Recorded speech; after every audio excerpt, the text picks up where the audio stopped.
अध्याय 11 खजाना इकट्ठा करने वाले गोल्डन टॉड की उत्पत्ति। स्टॉल मालिक को पैसे मिलने के बाद वह अंदर से बेहद खुश हुआ। दरअसल ये वस्तु कुछ ऐसी थी जिसे उसने गांव से कुछ हजार रुपये में खरीदा था, फिर उसे वापस करके 60,000 में बेचा, जिससे उसे 50,000 से ज्यादा का मुनाफा हुआ। ये स्पष्ट है कि यह व्यवसाय वास्तव में बहुत ज्यादा मुनाफे वाला है। 3 साल तक कोई व्यवसाय नहीं, फिर एक बिक्री में 3 साल के लिए पर्याप्त मुनाफा, ये निश्चित रूप से कोई अतिशयोक्ति नहीं है। बूढ़े लिन, तुमने एक और भाग्य बनाया है ना? तुमने कितना कमाया है? 10,000। पास के स्टॉल मालिक ने ईर्ष्या से पूछा। ऐसा नहीं है, मैंने सिर्फ कुछ हजार कमाए हैं। वह व्यक्ति इसे स्वीकार नहीं करता। उसकी बकवास मत सुनो, उसने यह वस्तु 6,000 रुपये में खरीदी थी और अब इसे 60,000 में बेच रहा है। वह वाकई बेरहम है। दूसरे स्टॉल मालिक ने तुरंत उसकी पोल खोल दी। उसी समय उसने आरव को संकेत दिया, मैं इस आदमी की तरह बिल्कुल भी निर्दयी नहीं हूं। यहाँ सभी सामान असली हैं और उचित मूल्य पर हैं। आरव ने एक नजर डाली और देखा कि वे सभी घटिया हाई एंड प्रतिकृतियां थीं, फिर भी वह बेशर्मी से उन्हें प्रदर्शित कर रहा था। आरव के बगल में गुईजी ने चिंतित होकर पूछा, भाई, वे जो कहते हैं, क्या हमने ज्यादा पैसे दिए? चिंता मत करो, हमने इससे बहुत बड़ा मुनाफा कमाया है। आरव आत्मविश्वास से मुस्कुराया। हाँ, क्या मूर्ख है, ठगा जा रहा है और फिर भी इतना खुश है। उसे वास्तव में वह मिला जिसके वह हकदार था। अन्य स्टॉल मालिकों ने आरव को इतना पैसा खर्च करते हुए भी इतना खुश देखकर बड़बड़ाया। इस बीच वे सोच रहे थे कि कैसे आरव को बचे हुए पैसे से ठगा जाए। उन्होंने पहले देखा था जब आरव ने अपने पैसे निकाले थे, उसके पास अभी भी कई हजार बचे थे, लेकिन आरव ने उन पर कोई ध्यान नहीं दिया। इसके बजाय उसने गोल्डन टॉड को पकड़ लिया और अपनी सुपर पावर आई को एक बार फिर सक्रिय कर दिया। जैसे ही आरव ने ट्रेजर डिटेक्टिंग आई तकनीक को सक्रिय किया, एक सुनहरी चमक फिर से दिखाई दी, जो बहुत ही चमकदार थी। आखिर क्या हो रहा है? आरव ने भौहें सिकोड़ी, कुछ हद तक हैरान। हालांकि इस समय आरव के डेंटियन के भीतर विशाल ट्रू क्यूई बेचैनी से हिल रही थी, जो सुनहरी चमक में बहुत रुचि दिखा रही थी। क्या ये हो सकता है?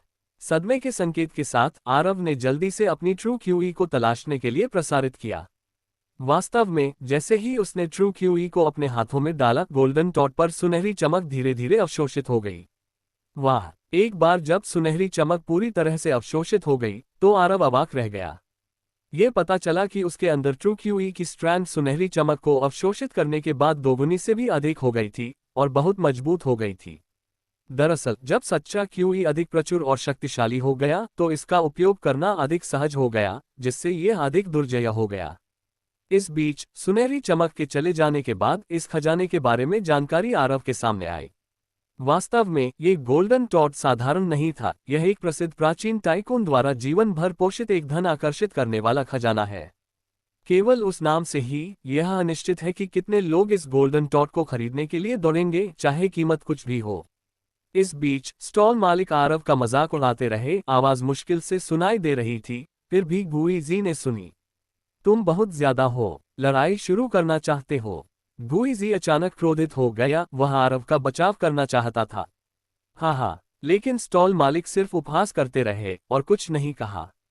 ऐसे दयनीय लोगों को देखकर आरव को उनसे निपटने की कोई इच्छा नहीं थी। कोई आश्चर्य नहीं कि वे यहाँ अपना जीवन बिताकर अमीर नहीं बन सकते। इस समय एक सफेद दाढ़ी वाला बूढ़ा आदमी आरव के सामने आया और आश्चर्य से पूछा, युवा मित्र, क्या मैं इस गोल्डन टॉड को देख सकता हूँ? बिल्कुल, आरव ने सिर हिलाया और गोल्डन टॉड को बूढ़े आदमी को सौंप दिया। जब बूढ़े आदमी को गोल्डन टॉड मिला, तो उसने एक आवर्धक कांच निकाला और ध्यान से उसका मूल्यांकन करना शुरू कर दिया। क्या एल्डर जू यहाँ है? क्या ये वास्तव में एल्डर जू का ध्यान आकर्षित करने के लिए बहुत मूल्यवान चीज हो सकती है? एल्डर जू प्राचीन वस्तुओं की दुनिया में एक बहुत बड़ी हस्ती है। लाखों की कीमत वाली चीजें उनकी नजर में नहीं आती हैं, तो क्या ये वस्तु बहुत मूल्यवान हो सकती है? जैसे ही बूढ़ा आदमी दिखाई दिया, आसपास के लोग आश्चर्यचकित होकर इकट्ठा हो गए और बातें करने लगे।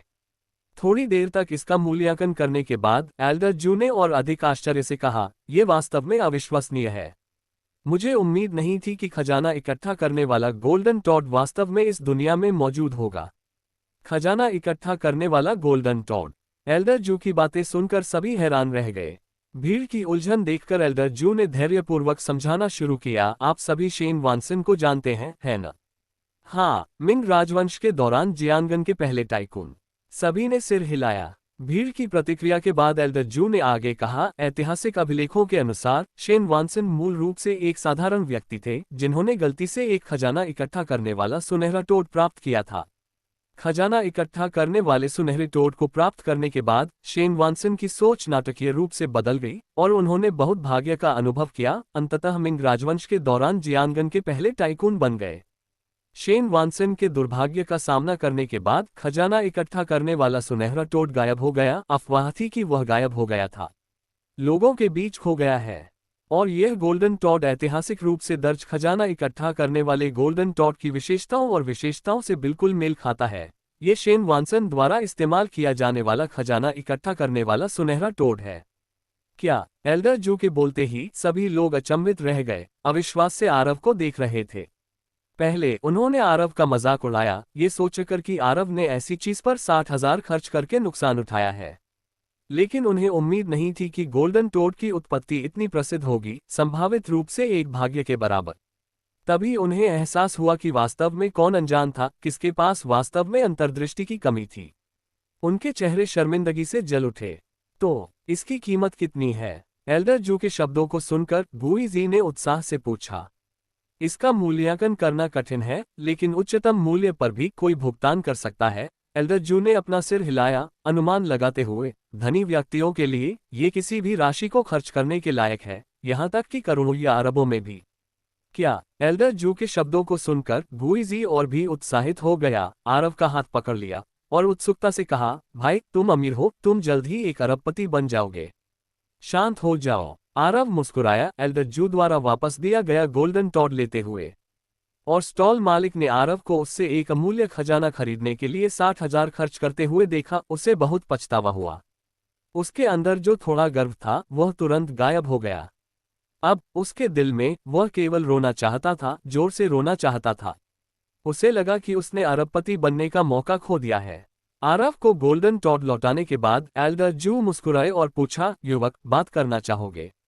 जरूर, आरव ने सिर हिलाया। इसलिए एल्डर जू के मार्गदर्शन में वे पास के सबसे अच्छे चाय घर में गए। इस समय आरव को एहसास हुआ कि एल्डर जू के साथ अंगरक्षक थे और ये रक्षक बेहद मजबूत थे, जिनकी क्षमताएं सामान्य से कहीं ज्यादा थीं, शायद पूर्व सैन्य या अनुभवी अभ्यासी। ऐसा लगता है कि एल्डर जू निश्चित रूप से एक सामान्य व्यक्ति नहीं है। वे पहुंच गए चाय घर में, जहां एल्डर जू ने बेहतरीन लोंगजिंग चाय और कुछ स्नैक्स का ऑर्डर दिया। प्राचीन खेल में रुचि रखने वालों को हमेशा इसका स्वाद पसंद आता है। बैठने के बाद एल्डर जू ने मुस्कुराते हुए पूछा, युवक, तुमने इसे क्यों खरीदा? एल्डर जू को देखकर ऐसा लग रहा था कि वह आरव से दोस्ती करना चाहता था। वाह! फिर भी तभी एल्डर जू ने दर्द भरे भाव से अपनी छाती पकड़ ली। ठीक नहीं है, उसे दौरा पड़ रहा है, जल्दी से दवा लाओ। कुछ गड़बड़ होने का एहसास होने पर दोनों अंगरक्षक घबरा गए। लेकिन इस समय एल्डर जू का पूरा शरीर कांपने लगा। स्थिति बहुत खतरनाक थी। अध्याय 12 जियांग चेन के मास्टर जू। खतरनाक स्थिति को देखकर आरव के दिमाग में 7 रंगों वाला पवित्र कमल एक बार फिर से दिखाई दिया, धीरे धीरे घूम रहा था। और जैसे ही 7 रंगों वाला पवित्र कमल घूमा, आरव के सामने एक जानकारी सामने आई। नाम जूटोन। कारण मस्तिष्क घनास्त्रता से शुरू होने वाली मिर्गी छोटे 5 तत्वों की एक्यूपंक्चर तकनीक से कम हो सकती है। घोस्ट गेट दिव्य सुई से ठीक हो सकती है। एक स्पर्श से ठीक हो सकता है, इसे ठीक करें। जानकारी देखकर आरव हिचकिचाया। एक स्पर्श से ठीक होने के लिए ठीक वैसे ही जैसे अपनी बहन को ठीक करने के लिए 7 रंगों वाली ऊर्जा का सेवन करना पड़ता है। पहले सेवन के बाद भी यह अब तक पूरी तरह से ठीक नहीं हुआ है। यह दर्शाता है कि 7 रंगों वाली ऊर्जा कितनी कीमती है। इसलिए आरव ने सिल्वर नीडल निकाली और छोटे 5 तत्वों वाली एक्यूपंक्चर तकनीक का अभ्यास किया। लघु पंच तत्व सरणी विशेष रूप से अचानक लक्षणों के लिए है और बीमारी को ठीक नहीं कर सकती है, इसलिए इसे निम्न स्तरीय एक्यूपंक्चर तकनीक माना जाता है। फिर भी यह कठिन नहीं है। पारंपरिक चीनी चिकित्सा में निपुण कई लोग इसके बारे में कुछ जानते हैं। हालांकि महान पंचतत्व एक्यूपंक्चर तकनीक और भूत द्वार दिव्य सुई के लिए एक निश्चित साधना आधार की आवश्यकता होती है। आरव के वर्तमान साधना आधार के साथ उन्हें उनका उपयोग करने में पूर्ण विश्वास नहीं है। जैसे ही 2 अंगरक्षक दवा खोजने के लिए दौड़े, आरव के हाथ में चांदी की सुई पहले से ही जूटोन के शरीर में चुभ रही थी। आरव द्वारा चुभने पर जू टोंग जोर से चिल्लाया, होश में आया और कांपना बंद कर दिया। ऐसा लग रहा था कि वह ठीक हो गया है। क्या हुआ? इस आदमी को बस एक सुई चुभोई गई और यह ठीक हो गया। क्या ये बहुत चमत्कारी नहीं है? ये देखकर दोनों अंगरक्षक दंग रह गए, अविश्वास से आरव को देखने लगे। भाई भाई, तुम ठीक कर सकते हो। उनके बगल में बैठा गुईजी भी कुछ डरा हुआ था। क्या तुमने मुझे बचाया? यहाँ तक कि जू टोंग ने भी अविश्वास से पूछा। वह अपनी स्थिति के बारे में बहुत जागरूक है, यहाँ तक कि विशेष आपातकालीन दवा भी काम नहीं कर सकती जब ये काम करती है। लेकिन आरव ने वास्तव में उसे सिर्फ एक सुई चुभोकर बचा लिया। ये कितना अविश्वसनीय है। सही। आरव ने सिर हिलाया और फिर गंभीरता से पूछा, बूढ़े साहब, ये बीमारी आपको सालों से परेशान कर रही है न? कभी ठीक नहीं हुई? अपनी बीमारी के बारे में बात करते हुए जू टोंग ने असहाय होकर जवाब दिया, मुझे ये कहने में कोई डर नहीं है। मैं लगातार इस बीमारी का इलाज कर रहा हूँ। हर तरह के विशेषज्ञ और जादुई डॉक्टर को देखा है, लेकिन कोई सुधार नहीं हुआ है। भाई के कौशल को देखकर ये स्पष्ट है कि आप एक चमत्कारी डॉक्टर हैं। आप निश्चित रूप से मुझे ठीक कर सकते हैं, है न? आरव को देखते हुए जू टोंग ने उसे एक उम्मीद के रूप में देखा, एक उम्मीद भरी नजर जो आरव के लिए मना करना मुश्किल बना रही थी। पहले उसे अस्पताल भेजो, अपने रिश्तेदारों को सूचित करो, हम बाकी के बारे में बाद में बात करेंगे।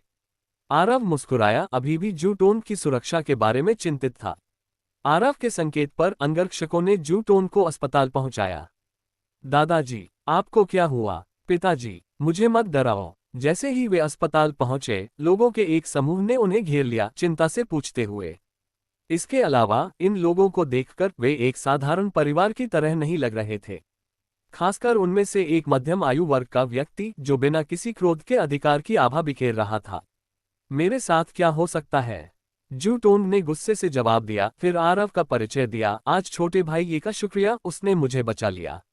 मैं जू होन हूँ, मेरे पिता को बचाने के लिए धन्यवाद। जू टोंग के शब्दों को सुनकर मध्यम आयु वर्ग के व्यक्ति ने अपना परिचय दिया और अपना दाहिना हाथ आगे बढ़ाया।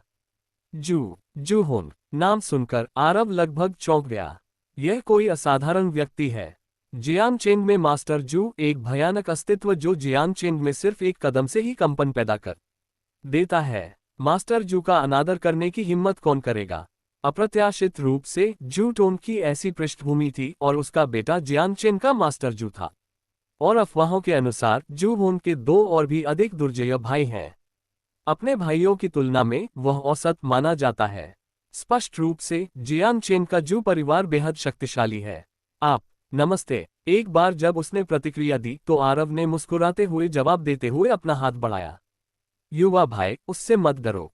अगर वह तुम्हें धमकाने की हिम्मत करता है तो मुझे बताओ और देखो मैं उससे कैसे निपटता हूँ। पीछे से जू टोंग आरव के बगल में खड़ा था।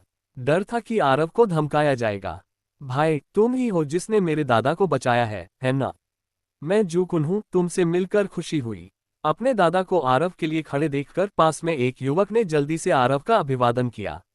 आरव से बात करते हुए जू कुन ने सावधानी से अपने बगल में जू होन को देखा। जाहिर है ये जू कुन का बेटा था। तुम लोग मेरे लिए छोटे भाई का ख्याल रखना, मैं चेकअप के लिए जा रहा हूँ। डॉक्टर को चेकअप के लिए तैयार देखकर जू टोंग ने निर्देश दिया। आरव के लिए दादा की चिंता को देखते हुए जू कुन ने और भी अधिक प्रशंसा के साथ आरव को देखा। उसे लगा कि आरव के साथ मिलकर रहने से अच्छे दिन आएंगे। चिंता मत करो दादाजी, इसे मुझ पर छोड़ दो। इसलिए जू कुन ने अपनी छाती पीटकर जिम्मेदारी ली। जैसे ही जू टोंग ने अपनी जांच शुरू की, जू परिवार के सभी लोग आरव का अभिवादन किया। 3 मध्यम आयु वर्ग की महिलाएं, जू हुन और जू कुन, कथित तौर पर और भी लोग आ रहे थे। भाई, मैं तुम्हें एक अच्छी जगह ले चलूं। जू टोंग के परीक्षा कक्ष में प्रवेश करने के बाद जू कुन ने आरव के कंधे पर हाथ रखकर सुझाव दिया। कोई गड़बड़ नहीं। उसके शब्दों को सुनकर जू हुन ने ठंडे स्वर में चेतावनी दी। समझ गया, ऐसा नहीं हो सकता। जू कुन हंसा, आरव और गुईजी को साथ लेकर। गुईजी, अगर तुम्हें कुछ चाहिए तो मेरी चिंता मत करना। गुईजी की व्याकुलता को देखकर आरव ने कहने का प्रयास किया। भाई, क्या तुम मुझे कुछ पैसे उधार दे सकते हो? जैसे ही आरव ने कहा, गुईजी ने आखिरकार पूछने का साहस जुटाया। वह जानता था कि उसे पूछना नहीं चाहिए, लेकिन कोई विकल्प नहीं था, उसे पूछना ही था। गुईजी को परेशानी में देखकर आरव ने बिना किसी हिचकिचाहट के जवाब दिया, मेरे पास केवल 40,000 है, क्या ये पर्याप्त है? लेकिन गुईजी की प्रतिक्रिया को देखते हुए ये पर्याप्त नहीं लग रहा था। इसलिए आरव ने जूकुन की ओर रुख किया और अभी अभी प्राप्त खजाना संग्रह करने वाले गोल्डन टॉट को बाहर निकाला। मेरे पास अब पैसे कम हैं, क्या आपके पास पैसे हैं? मैं इसे आपके पास गिरवी रख सकता हूँ। यह क्या है? आरव के हाथ में गोल्डन टॉट को देखकर जूकुन ने असमंजस में पूछा। खजाना संग्रह करने वाले गोल्डन टॉट, आपके दादाजी ने कहा था कि यह अमूल्य है। आरव ने बेपरवाही से जवाब दिया। भाई, यह नहीं चलेगा, ये चीज उसके पास गिरवी रखने के लिए बहुत कीमती है। ये दृश्य देखकर गुईजी भावुक हो गया, लेकिन वह आरव को ऐसा करने नहीं दे सकता था। ठीक है, बस मुझे बताओ कि तुम्हें कितने की जरूरत है, इसे मुझसे उधार लिया हुआ समझो, क्या ये ठीक है? जूकुन ने उदारता से प्रस्ताव देते हुए हंसा। 2 लाख। एक पल के लिए हिचकिचाने के बाद गुईजी ने जवाब दिया। ठीक है। जूकुन ने सिर हिलाया, पास के एक बैंक में गया, गुईजी के लिए 2 लाख निकाले। सुपर वीआईपी, सिर्फ एक फोन कॉल से इतना पैसा निकालना वाकई काबिले तारीफ है। धन्यवाद। पैसे मिलने के बाद गुईजी कृतज्ञतापूर्वक वहां से चला गया। इस बीच जूकुन ने आरव के हाथ में मौजूद चीज को देखा और उत्सुकता से पूछा, क्या ये चीज वाकई बहुत कीमती है? आज मैं तुम्हें खुद देखने दूंगा। आरव ने सिर हिलाया और जूकुन को खजाना इकट्ठा करने वाला सुनहरा टोट दिखाया। हे भगवान, क्या आजकल के ठग इतने बेशर्म हो गए हैं? वास्तव में मूर्ख पकड़े गए हैं, लगता है ठग ही काफी नहीं है। इस समय पास में मौजूद एक मूर्ख ने उपहास भरी नजर से देखा। अध्याय 13 नीलामी स्थल। वह क्या है? हालांकि इस समय भीड़ के पीछे से एक हैरान कर देने वाली चीख आई। इस बीच टैंक सूट पहने एक बुजुर्ग व्यक्ति हैरान भाव से आया। उसने आरव के हाथ में खजाना इकट्ठा करने वाले गोल्डन टॉट को ध्यान से देखा और उसके चेहरे पर अतिशयोक्तिपूर्ण भाव था। Elder Tang. कुछ लोग जो पहले उसका मजाक उड़ा रहे थे, उसे देखकर दंग रह गए। एल्डर टैंग, जो प्राचीन वस्तुओं के क्षेत्र में एक प्रसिद्ध व्यक्ति है, वह भले ही जूटोन जितना दुर्जय न हो, लेकिन वह उससे बहुत दूर नहीं है। उसके हाथों से गुजरने वाली कोई भी चीज असली या नकली होती है और वह कभी गलती नहीं करता। अंकल टैंग, आप यहाँ क्या कर रहे हैं? जूकुन उन लोगों के साथ परेशानी में पड़ने वाला था, लेकिन एल्डर टैंग को देखकर वह जल्दी से मुस्कुराते हुए उसके पास गया। जूकुन को देखकर एल्डर टैंग ने मुस्कुराते हुए पूछा, छोटे लड़के, तुम्हारे दादाजी कैसे हैं? बहुत अच्छे नहीं हैं। जूकुन ने अपना सिर हिलाया, फिर आरव के हाथ में खजाना इकट्ठा करने वाले गोल्डन टॉट की ओर इशारा करते हुए पूछा, वैसे तुमने कहा कि यह क्या है? युवक, क्या मैं इसे देख सकता हूँ? एल्डर टैंग ने आरव से पूछा, उसे घूरते हुए। बेशक। आरव ने सिर हिलाया और खजाना इकट्ठा करने वाले गोल्डन टॉट को एल्डर टैंग को सौंप दिया। इस वस्तु का मूल्यांकन एल्डर जूटोंग ने पहले ही कर दिया है, जिन्होंने कहा कि यह खजाना इकट्ठा करने वाला गोल्डन टॉट है। एल्डर टैंग द्वारा इसकी जांच किए जाने पर आरव ने परिचय दिया। ये सही है। ये वस्तु वास्तव में शेन वानसन का खजाना इकट्ठा करने वाला गोल्डन टॉड है, इसमें कोई संदेह नहीं है। इसका मूल्यांकन करने के बाद एल्डर टैंग ने इसकी पहचान की पुष्टि की। क्या शेन वानसन का खजाना इकट्ठा करने वाला सुनहरा टोड, क्या ये बहुत कीमती नहीं है? अरे वाह, हम दूसरों को बेवकूफ कह रहे थे, बिना ये जाने कि हम ही इस कलाकृति के बारे में अनभिज्ञ हैं। एल्डर टैंग की बातें सुनने के बाद पहले मजाक उड़ाने वाले 2 लोगों ने शर्म से सिर झुका लिया। काश कि उन्हें छिपने के लिए कोई जगह मिल जाती। अंत में यह देखकर कि आरव और उसके समूह के साथ खिलवाड़ नहीं किया जा सकता, वे शर्मिंदगी में वहां से चले गए। कहीं ऐसा न हो कि जूकुन उन्हें पीट दे। सिर्फ वे ही नहीं, जूकुन भी दंग रह गया। अरे वाह, क्या ये वाकई शेन वानसन का खजाना है? सच कहूं तो अब उसे इसका पछतावा हो रहा था। शुरू में उसने सोचा कि आरव उसे धोखा दे रहा है, लेकिन उसे उम्मीद नहीं थी कि यह इतना अनमोल खजाना होगा। और आरव ने शुरू में इसे उसके पास छोड़ने की योजना बनाई थी, लेकिन उसने मूर्खतापूर्ण तरीके से मना कर दिया। अब उसे अपने फैसले पर बहुत पछतावा हो रहा है। बेशक। एल्डर टैंग ने सिर हिलाया, फिर आरव की ओर देखा और मुस्कुराते हुए पूछा, क्या तुम इस वस्तु को बेचने को तैयार हो? हाँ, जब तक कीमत सही है मैं इसे बेच दूंगा। आरव ने बिना किसी हिचकिचाहट के सिर हिलाते हुए उत्तर दिया। गोल्डन टॉड का सबसे महत्वपूर्ण हिस्सा सुनहरी चमक थी, जिसे आरव ने पहले ही अवशोषित कर लिया था। अब जब वह कुछ पैसे कमा सकता है तो वह क्यों नहीं करेगा? भाई, मैं इसे खरीद लूंगा, इसे मुझे बेच दो। जैसे ही आरव ने बेचने की इच्छा व्यक्त की, जुकुन को तुरंत एक विचार आया। मजाक को छोड़ दें तो ये शेन वॉनसन की कीमती वस्तु है। अगर उसने इसे खरीदा तो क्या वह शेन वॉनसन जितना अमीर नहीं बन जाएगा? इस वस्तु का मूल्यांकन करना वास्तव में कठिन है। एल्डर टैंग ने खजाना इकट्ठा करने वाले गोल्डन टॉड को परेशान नजर से देखा। वास्तव में, जबकि यह एक मूल्यवान वस्तु है, ऐसे लोग हैं जो कीमत की परवाह किए बिना इसे खरीदने को तैयार हैं। हालांकि इस वस्तु का मूल्य पूरी तरह से स्पष्ट नहीं है, न ही इसे बेचना आसान है। इसलिए कीमत एक बड़ा मुद्दा है। यदि कीमत बहुत कम है तो आरव निश्चित रूप से इसे नहीं बेचेंगे, लेकिन यदि यह बहुत अधिक है, 10 मिलियन से अधिक, तो उन्हें पुनर्विचार करना होगा। इसे भूल जाओ, मैं इसे तुम्हारे लिए सस्ते में छोड़ दूंगा, मैं अब जा रहा हूं। फिर एल्डर टैंग मुस्कुराते हुए चले गए। वस्तु बहुत अच्छी है, लेकिन वह स्पष्ट रूप से इसे खरीदने में सक्षम नहीं थे। हालांकि एल्डर टैंग एक प्रमुख कलेक्टर हैं, लेकिन वे कई व्यवसाय मालिकों की तरह अमीर नहीं हैं। हालांकि जाने से पहले एल्डर टैंग ने आरव को अपनी संपर्क जानकारी दी। ऐसा प्रतीत होता है कि वे आरव में बहुत रुचि रखते हैं। भाई, मैं तुम्हें दुनिया दिखाता हूँ। एल्डर टैंग के जाने के बाद जुकुन ने खजाना इकट्ठा करने वाले गोल्डन टॉड का जिक्र करना बंद कर दिया। इसे नहीं खरीद रहे हो?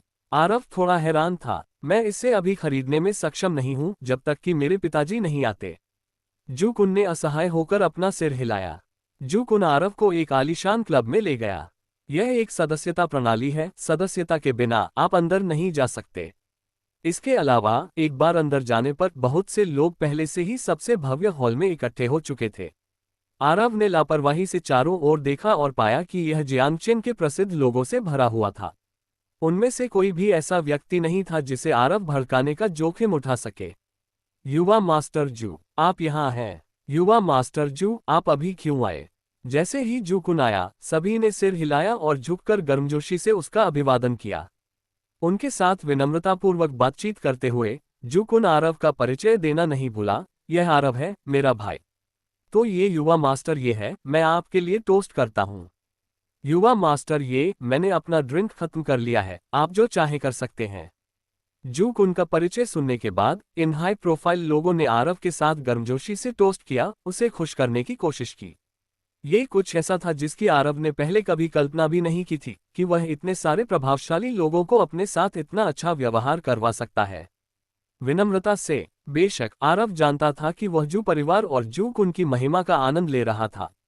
हालांकि आरव जल्दी ही उनके साथ घुल मिल गया, बाहरी तौर पर उनसे परिचित हो गया और उन सभी के साथ संपर्क जानकारी का आदान प्रदान किया। चलो, नीलामी शुरू होने वाली है, मैं तुम्हें सब कुछ दिखाता हूँ। भोज के बीच में जुकुन ने आरव के कंधे पर थपथपाकर संकेत दिया। यहाँ आने का जुकुन का मुख्य उद्देश्य नीलामी था। जुकुन के मार्गदर्शन में आरव एक बड़े नीलामी हॉल में पहुंचे जो पहले से ही लोगों से भरा हुआ था। जुकुन ने आरव को लिया और सीधे आगे की पंक्ति में बैठ गए। यो, क्या ये बदमाश कुन नहीं है? तुम भी यहाँ हो? इस समय एक युवक जुकुन के बगल में बैठा था जो उसका अभिवादन करते हुए मुस्कुरा रहा था। सतह पर यह आदमी हानिरहित लग रहा था, लेकिन उसके हाव भाव से पता चल रहा था कि वह दोस्ताना नहीं था। उस व्यक्ति को देखकर जुकुन ने व्यंग्यात्मक ढंग से हंसते हुए कहा, बेवकूफ जी, अगर तुम आ सकते हो तो मैं क्यों नहीं आ सकता? क्या नीलामी तुम्हारे परिवार द्वारा आयोजित की जा रही है? रई जी ने आश्चर्य व्यक्त किया और अतिशयोक्ति से उत्तर दिया, वाह, तुम्हें कैसे पता चला? मेरे परिवार के पास क्लब में 60% हिस्सेदारी है। लानत है तुम पर। जुकुन ने गुस्से में शाप दिया और उसे अनदेखा कर दिया। क्योंकि जो कुछ भी राय जी ने कहा था वह सच था, जुकुन को यह तुरंत याद नहीं आया। जैसे ही दोनों ने एक दूसरे को घूरा, नीलामी आधिकारिक तौर पर शुरू हो गई। रई जी और जुकुन दोनों जियांगचेन के प्रसिद्ध 4 युवा मास्टर्स में से थे और वे कभी साथ नहीं रहे, इसलिए यह आरव के लिए आश्चर्य की बात नहीं है। लेकिन आरव विशेष रूप से नीलामी का इंतजार कर रहे थे। क्लब में इतनी शानदार नीलामी के साथ बहुत सारी शानदार चीजें होनी चाहिए। भले ही वह उन्हें खरीदने में सक्षम न हो, लेकिन वह कुछ अंतर्दृष्टि प्राप्त कर सकता है।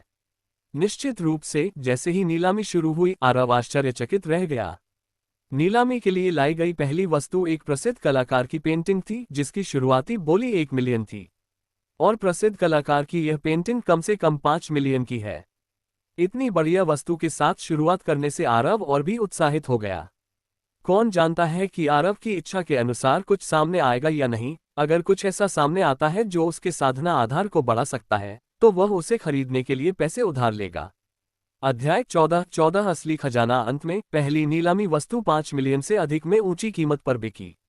इस दुनिया में वास्तव में बहुत से धनी लोग हैं। इसके अलावा बाद की नीलामी वस्तुओं की बिक्री कीमतें एक के बाद एक और अधिक भयानक थीं। एक पेंटिंग खरीदने के लिए 10 मिलियन से अधिक खर्च करना कुछ ऐसा है जिसकी कल्पना आरव कभी नहीं कर सकता।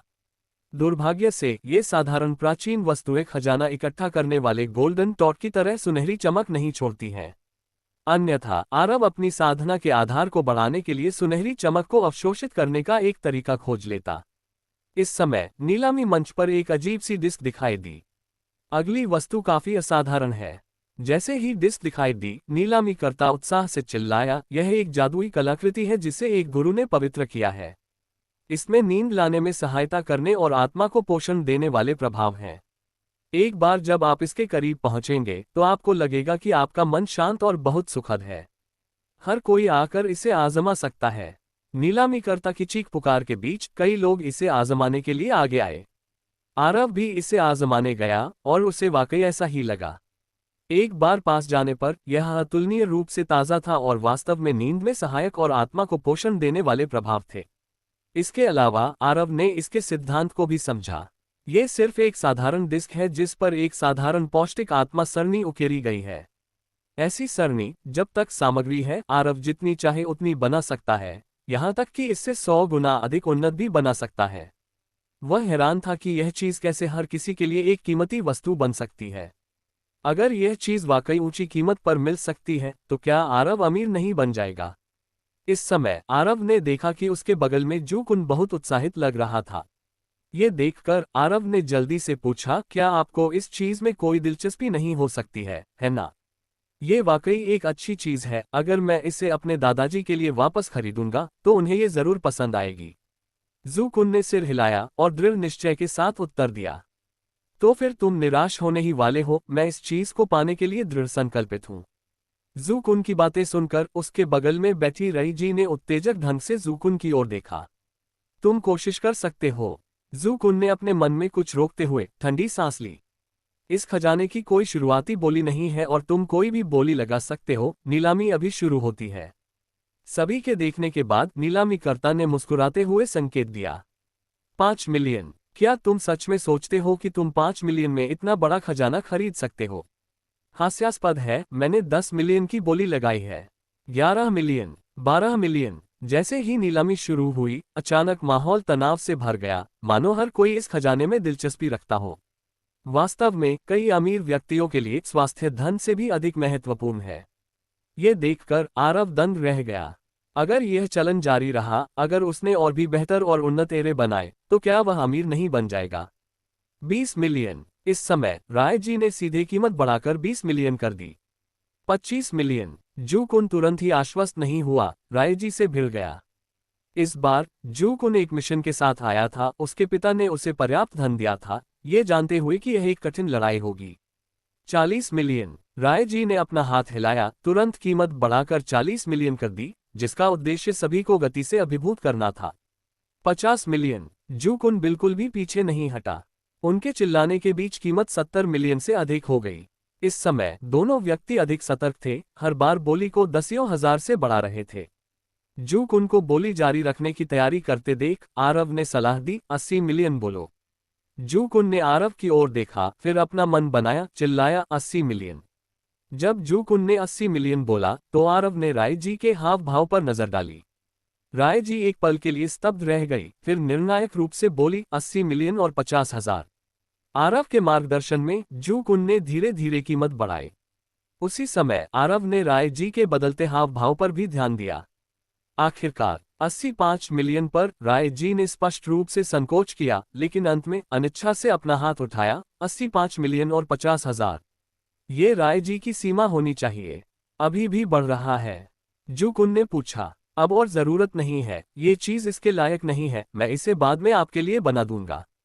आरव मुस्कुराया और अपना सिर हिलाया। जू कुन को बोली बढ़ाने से रोकते देख रई जी तुरंत खुशी से हंसे, मजाक उड़ाते हुए, क्या यंग मास्टर जू के पास पैसे खत्म हो गए? इतनी कम योग्यता। जूकुन बेहद परेशान था, लेकिन आरव ने उसे रोक दिया। फिर आरव ने रई जी को तिरस्कार से देखा, मजाक उड़ाते हुए। 80 मिलियन से अधिक। यंग मास्टर रई वास्तव में एक मूर्ख है जिसके पास समझ से ज्यादा पैसा है। यंग मास्टर जू ने इसे खरीदने का कभी इरादा नहीं किया था, लेकिन आपको इतना ज्यादा खर्च करते देखना वास्तव में संतोषजनक है। तुम लानत है। रई जी भी गुस्से में था। 80 मिलियन से अधिक, वास्तव में उसकी अपेक्षा से बहुत अधिक। उसने बहुत ज्यादा खर्च किया, और अब आरव द्वारा मजाक उड़ाए जाने पर उसे तुरंत आरव याद आ गया। ये देखकर जूकुन हंसे। आगे सोचते हुए, क्या ऐसी चीज वास्तव में इतने पैसे के लायक है? इस तरह से सोचते हुए उसे बहुत ज्यादा लगा अधिक सहज। इसके अलावा रायजी को नुकसान उठाते हुए देखकर वह और भी अधिक संतुष्ट महसूस कर रहा था। इस बीच नीलामी के मंच पर फिर से एक और वस्तु रखी जा रही थी। ये वस्तु एक बढ़िया लकड़ी की नक्काशी की तरह लग रही थी, जो दुर्लभ लकड़ी से बनी थी, जो बेहद कीमती थी। ये सबसे महत्वपूर्ण बात नहीं थी। सबसे महत्वपूर्ण बात यह थी कि आरव ने इस पर एक चमकदार सुनहरी चमक देखी। इसके अलावा ऐसा लग रहा था कि सुनहरी चमक लकड़ी की नक्काशी से नहीं, बल्कि इसके अंदर किसी और कीमती चीज से निकल रही थी। इस बार सुनहरी चमक पिछले खजाना इकट्ठा करने वाले गोल्डन टॉट से भी अधिक मजबूत थी। इसे अवशोषित करने के बाद आरव की ताकत निश्चित रूप से बहुत बढ़ जाएगी, शायद जू टोन की बीमारी को ठीक करने के लिए पर्याप्त होगी। इस अजीब घटना को देखकर आरव ने जल्दी से एक्स-रे विजन को सक्रिय कर दिया। हालांकि सुनहरी चमक इतनी तीव्र होने के कारण वह बिल्कुल भी नहीं देख पा रहा था कि अंदर क्या है। ऐसा लगता है कि सुनहरी चमक को अवशोषित करने के बाद ही वह स्पष्ट रूप से देख सकता है कि अंदर क्या है। इसलिए आरव को इस चीज को अपने हाथों में लेना ही होगा, चाहे इसके लिए कुछ भी करना पड़े। लेकिन लकड़ी की नक्काशी बहुत कीमती थी। आरव के 40,000 निश्चित रूप से इसे नहीं खरीद सकते थे, जिससे आरव थोड़ा परेशान हो गया।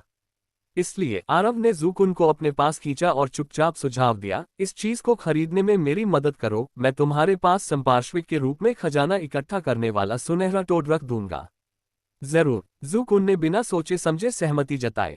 वास्तव में लकड़ी की नक्काशी बहुत सुंदर थी और सामग्री बेहद कीमती पुरानी अगर की लकड़ी थी, कम से कम 1 सदी पुरानी, जो बहुत कीमती थी। शुरू से ही किसी ने 5 मिलियन की बोली लगाई। इन लोगों की नज़र में पैसा पैसा नहीं लग रहा था, ये भयानक था। ये तो बस शुरुआत थी, कीमत निश्चित रूप से बढ़ती रहेगी और डरावनी होती जाएगी। क्या ऐसा नहीं था? जूकुन के मुंह खोलने से पहले ही कीमत मिलियन स्तर पर पहुंच गई। ऐसा लगता है कि आरव ने इस 100 साल पुरानी अगरवुड की ताकत को कम करके आंका था। बहुत से लोग इसे प्राप्त करना चाहते थे, लेकिन आरव इस चीज को पाने के लिए दृढ़ था, वह इसे किसी भी कीमत पर खरीदेगा। अध्याय 15 सम्राट की मुहर। 15 मिलियन। इस समय जूकुन ने सीधे कीमत बढ़ाकर 15 मिलियन कर दी। वह केवल उन लोगों से कहना चाहता था जो कमजोर थे कि वे जितना हो सके उतना दूर चले जाएं। यह कोई ऐसी लड़ाई नहीं थी जिसमें वे भाग ले सकें। निश्चित रूप से जैसे ही कीमत 15 मिलियन तक पहुंची, आम लोग पीछे हट गए। भले ही यह पुरानी अगरबत्ती थी, भले ही यह बहुत सुंदर थी, उनके लिए 15 मिलियन से अधिक खर्च करना वास्तव में नासमझी थी। बेशक कुछ अपवाद भी थे, जैसे कि जूकुन के बगल में रई जी। 18 मिलियन। रई जी ने शांति से पुकारा, जबकि जूकुन की अभिव्यक्ति को देखा। हालांकि जूकुन थोड़ा नाराज था, क्योंकि वह इसे आरव के लिए खरीद रहा था, इसलिए उसकी प्रतिक्रिया बहुत तीव्र नहीं थी। 20 मिलियन। इस समय आरव ने अपना हाथ उठाया और चिल्लाया। कॉल करने के बाद उसने उत्तेजक तरीके से राय जी को देखा, मानो कह रहा हो, चलो, अगर तुम बोली लगाने की हिम्मत करो तो मैं तुम्हें दे दूंगा। चूंकि जूकुन और आरव ने पहले भी उसका फायदा उठाया था, इसलिए राय जी हिचकिचाया। उसे इस चीज में कोई दिलचस्पी नहीं थी, वह बस आरव और जूकुन को परेशान करने की कोशिश कर रहा था, और अब वह अपना उद्देश्य पूरा कर चुका था। इस वस्तु को फिर से अपने हाथों में आने से रोकने के लिए राय जी ने बोली बढ़ाना जारी नहीं रखा। 20 मिलियन 3 बार जाकर बिका। जैसे ही नीलामीकर्ता का हथौड़ा गिरा, आरव ने राहत की लंबी सांस ली। हालांकि उसने 20 मिलियन खर्च किए, लेकिन यह वास्तव में कीमत के लायक था। बस इससे निकलने वाली सुनहरी रोशनी की कीमत सिर्फ धन से कहीं ज्यादा थी। आरव ने खजाना इकट्ठा करने वाले गोल्डन टॉड को जूकुन को सौंप दिया, जिसने इसके लिए भुगतान किया और इसे आरव के लिए वापस खरीद लिया। अपने हाथ में खजाना इकट्ठा करने वाले सुनहरे टोड को देखकर जूकुन बहुत खुश लग रहा था, और निश्चित रूप से अपने पिता को इसे अच्छी तरह से दिखाने जा रहा था। जहां तक आरव की बात है, लकड़ी की नक्काशी प्राप्त करने के बाद उसने ट्रू क्यूई को प्रसारित किया और जल्दी से अंदर की सुनहरी रोशनी को अवशोषित कर लिया। निश्चित रूप से इस सुनहरी रोशनी को अवशोषित करने के बाद आरव के अंदर की ट्रू क्यूई कई गुना बड़ी हो गई और उसकी मेरिडियन और हड्डियां और भी मजबूत हो गईं। आरव ने यह भी महसूस किया कि उसकी साधना का आधार और ताकत एक नए स्तर पर पहुंच गई थी। वह जो क्षमताएं और साधना तकनीकें सीख सकता था, उनमें वृद्धि हुई थी। सुनहरी रोशनी को पूरी तरह से अवशोषित करने के बाद आरव ने अंदर देखने के लिए अपने एक्सरे विजन को सक्रिय किया। हे भगवान! आरव आंतरिक स्थिति को देखकर तुरंत दंग रह गया। ये पता चला कि लकड़ी की नक्काशी के अंदर एक तियानहुआंग सील थी और इसका इस्तेमाल एक सम्राट द्वारा किया गया था, जिसमें एक सम्राट की आभा थी। कोई आश्चर्य नहीं कि यह इतनी तेज सुनहरी रोशनी से चमक रही थी। इस समय बगल में खड़ी रई जी ने हंसते हुए कहा, आहा, इस तरह अगरवुड के टुकड़े पर 20 मिलियन खर्च करना क्या मजाक है? क्या तुम्हारा सिर दरवाजे में फंस गया था या गधे ने लात मारी थी? वह पहले की दुश्मनी का बदला लेना चाहता था, लेकिन उसने गलत लक्ष्य चुना था। क्या ऐसा है? आरव ने ठंडी हंसी के साथ जवाब दिया, फिर मुस्कुराते हुए कहा, यह अगरवुड ज्यादा कीमती नहीं है, लेकिन अंदर आश्चर्य हो सकता है, तुम्हें पता है। फिर रई जी की प्रतिक्रिया को अनदेखा करते हुए उसने जू कुन की ओर देखा और पूछा, क्या तुम्हारे पास कोई तेज चाकू है? आरव की बातें सुनकर जू कुन ने जल्दी से सलाह दी, क्या तुम सच में इस चीज को खोलने जा रहे हो? क्या ये बहुत अफसोस की बात नहीं है? मैंने इसे इसके लिए नहीं खरीदा है। बकवास बंद करो। आरव ने सिर हिलाया। आरव को ऐसा करने के इरादे से देखकर जू कुन ने किसी को उसके लिए एक तेज छोटा चाकू लाने को कहा। चाकू मिलने के बाद आरव ने सबसे कमजोर जगह पर निशाना साधा और काटना शुरू कर दिया। हे भगवान! क्या वह पागल है? वह ऐसे ही 1 मिलियन की अगरवुड की मूर्ति को नष्ट कर रहा है। यह अमीर आदमी कहाँ से आया है? इतनी बड़ी अगरवुड और वह इसे नष्ट कर देता है। ये दृश्य देखकर हर कोई अचंभित रह गया। आरव की हरकतों को समझ नहीं पाया। बेवकूफ, अब इसकी कीमत 1 मिलियन भी नहीं है। दूसरी ओर राय जी बहुत आत्मसंतुष्ट थी। आरव को ऐसे देख रही थी जैसे किसी मूर्ख को देख रही हो। वह क्या कर रहा है? क्या वह अपनी दौलत का दिखावा कर रहा है? यह एक सांस्कृतिक अवशेष है। यह इतना बर्बाद कैसे हो सकता है? कई बुजुर्ग क्रोध के भाव के साथ भी आरव से बेतहाशा लड़ने के लिए तैयार लग रहे थे। हालांकि भीड़ की हंसी के बीच आरव बस तिरस्कारपूर्वक मुस्कुराया। साधारण मनुष्य कभी भी उसकी क्षमताओं को नहीं समझ सकता। इस समय आरव ने पहले ही लकड़ी की नक्काशी खोल दी थी, जिससे अंदर तियानहुआंग सील दिखाई दे रही थी। हे भगवान! तियानहुआंग सील, यह असली है या नकली? वाह! अगर यह वास्तव में सम्राट की तियानहुआंग सील है तो उसे जैकपॉट मिल गया है। तियानहुआंग सील को देखकर हर कोई अचंभित रह गया, अविश्वास में आरव को देख रहा था। क्या वह वास्तव में जानता था कि अंदर एक तियानहुआंग सील है? उसने ये कैसे हासिल किया? यहाँ तक कि पहले से ही उत्तेजित बुजुर्ग भी पूरी तरह से स्तब्ध थे, कुछ उत्तेजना के साथ खड़े हो गए। उनमें से प्रमुख बुजुर्ग ने भी उत्सुकता से पास आकर विनम्रता से पूछा, क्या आप मुझे सील को देखने देंगे? ये कल्पना करना कठिन था कि एक पल वह आरव का गला घोंटना चाहता था, अगले ही पल उसे उसके साथ पक्षपात करना पड़ा। ऐसा चेहरा बदलने का कौशल वास्तव में बेजोड़ था। जरूर, आरव ने सिर हिलाया और मुहर उसे थमा दी। ये बुजुर्ग सभी मूल्यांकन विशेषज्ञ थे, इसलिए मुहर मिलने के बाद सभी ने सांस रोककर परिणामों का इंतजार किया। यह असली है। ये वास्तव में एक कियानलॉन सील है और यह कियानलॉन के सम्मानित मित्रों की सील है। किसने सोचा होगा लकड़ी की नक्काशी के अंदर ऐसा खजाना छिपा होगा? ये पूरी तरह से अविश्वसनीय है। मूल्यांकन के बाद सभी बुजुर्ग उत्साह से चिल्लाए, प्रत्येक बेहद रोमांचित था। उनके विचार में अगरवुड की लकड़ी की नक्काशी को नष्ट करना इस एक कियानलॉन सील के लिए बिल्कुल इसके लायक था। इसलिए जब उन्होंने आरव को देखा तो उनकी निगाहें अविश्वसनीय रूप से दोस्ताना थीं। उनका रवैया 180 डिग्री बदल गया। क्या कियानलॉन सील? उसे इतना अच्छा भाग्य कैसे मिला? बुजुर्गों की बातें सुनकर रई जी इतना क्रोधित हुआ कि वह लगभग खून खांसने लगा।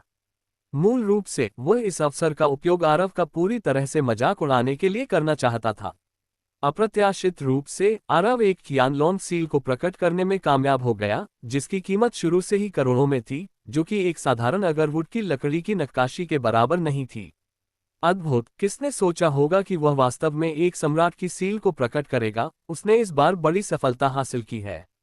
अगर मुझे पता होता कि अंदर कुछ इतना अच्छा है तो मैं इसे चाहे जितनी भी कीमत चुकानी पड़े खरीद लेता। धिक्कार है, मुझे इसका पछतावा है। जहां तक बाकी लोगों की बात है, वे सभी ईर्ष्या भरी आंखों से आरव को देख रहे थे, मन ही मन खुद को कोस रहे थे कि उन्हें ऐसी किस्मत नहीं मिली। भाई, तुमने कर दिखाया। सबसे ज्यादा उत्साहित जुकुन था, जो आश्चर्यचकित था। उसने आरव को अंगूठा दिखाया। शुरू में उसने सोचा था कि इस पर 20 मिलियन खर्च करना नासमझी होगी। कौन सोच सकता था कि वह खुद मूर्ख है। सौभाग्य से उसने आरव को राजी नहीं किया, अन्यथा वह पछतावे से हरा हो जाता। बहुत बुरा नहीं है। आरव शांति से मुस्कुराया, मुहर को पकड़े हुए वह जाने के लिए तैयार हो गया। इस समय नीलामी जारी रही और इस बार उन्होंने जंगली जिनसेंग, 1 सदी से भी अधिक पुराना जंगली जिनसेंग निकाला। यह जंगली जिनसेंग को देखते ही आरव तुरंत ललचा गया। यह वास्तव में एक दुर्लभ खजाना था। अध्याय 16 150 साल पुराना जंगली जिनसेंग। ये सही है, पुरानी जड़ी बूटियां खेती के लिए जरूरी संसाधन है। यह 150 साल पुराना जंगली जिनसेंग का टुकड़ा है, जिसकी नीलामी अभी शुरू हो रही है। जंगली जिनसेंग की कोई शुरुआती कीमत नहीं थी, बोली सीधे शुरू हुई। इन जैसी वास्तव में मूल्यवान वस्तुओं के लिए नीलामीकर्ता कोई शुरुआती कीमत निर्धारित नहीं करेगा, क्योंकि अच्छी चीजें खुद ही बिक जाती हैं। वास्तव में बाजार में जंगली जिनसेंग के इस स्तर का जिक्र किए बिना 10 साल से ज्यादा पुराने भी बेहद दुर्लभ हैं। कुछ लोग पैसे होने के बावजूद उन्हें खरीदने में असमर्थ हैं। और उनके सामने जंगली जिनसेंग 150 साल पुराना टुकड़ा है, जिसे खरीदना असंभव है, चाहे आपके पास कितना भी पैसा क्यों न हो। इसके अलावा मौजूद सभी लोग अमीर हैं, इसलिए वे इस तरह के बेहतरीन टॉनिक में बहुत रुचि रखते हैं। बोली की कीमत तेजी से बढ़ी। 5.8 मिलियन, 6.8 मिलियन, 8.8 मिलियन, 10 मिलियन। पलक झपकते ही कीमत 10 मिलियन हो गई।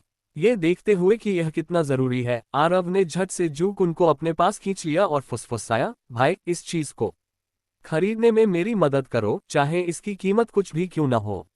आरव के शब्दों से जूकुन हिचकिचाया। वह वाकई हिचकिचाया। एक पल के लिए हिचकिचाने के बाद जूकुन ने अनिच्छा से जवाब दिया, भाई, ऐसा नहीं है कि मैं आपकी मदद नहीं करना चाहता, लेकिन मुझे भी यह चीज चाहिए। मैं जरूरत पड़ने पर अपने दादाजी के लिए इसे खरीदना चाहता हूं। आप मेरे दादाजी की हालत जानते हैं। जूकुन की बातें सुनकर आरव घबरा गया। बीमारी के इलाज के लिए इतनी अच्छी चीज का इस्तेमाल करना बेकार होगा। भाई, ये चीज वास्तव में आपके दादाजी की बीमारी में मदद नहीं करेगी। आरव ने तुरंत संकेत दिया, अगर तुम मुझ पर भरोसा करते हो तो मैं तुम्हारे दादाजी की बीमारी को ठीक कर सकता हूं। जब हम वापस आएंगे तो मैं उन्हें पूरी तरह से ठीक कर सकता हूं। क्या हुआ? आरव आंख मूंदकर बात नहीं कर रहा था। अपने वर्तमान साधना आधार के साथ वह खुद को थोड़ा परिचित करने के बाद घोस्ट गेट दिव्य सुई के पहले रूप का उपयोग करके जूटोन की बीमारी को मुश्किल से ठीक कर सकता था। घोस्ट गेट दिव्य सुई कुल 8 रूपों में विभाजित है। हालांकि बाद के रूपों में लगातार उच्च साधना की आवश्यकता होती है, फिर भी आरव अपनी वर्तमान साधना के साथ पहले रूप घोस्ट गेट को आसानी से नियंत्रित कर सकता था। सच में, तुम मेरे दादाजी की बीमारी को ठीक कर सकते हो? आरव के शब्दों को सुनकर जूकुन ने अविश्वास में तुरंत आरव का हाथ पकड़ लिया और पूछा, बेशक, मैं अपनी जान की कसम खाता हूं।